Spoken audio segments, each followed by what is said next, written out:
Kodi mawu okuti ameni amatanthauza yani? Ambiri timangolankhuliramo ameni koma sitidziwa meaning yake. Kodi ameni amatanthauza yani? Tikapita mawu kuchokera ku Mafumu 1 Mafumu chapter 1 verse 36 akunena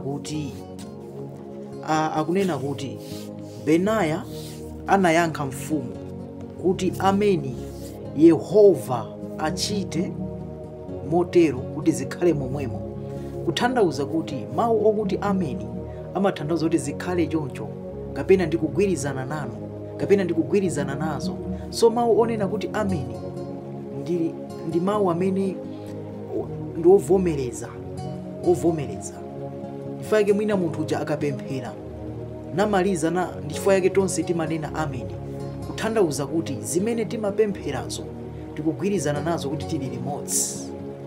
Chifukwa yake mwina mtumiki akamatumikira, anthu ena amakonda kulankhula kuti ameni aja mchilankhulo chomveka bwino amatanthauza kuti abusa mukunena ndi zoona, kapena tikugwirizana nanu. So ameni anthu ena samaudziwa meaning yake, amangolankhuliramo ameni, kutanthauza kuti kuvomereza, kuti ndikugwirizana nazo.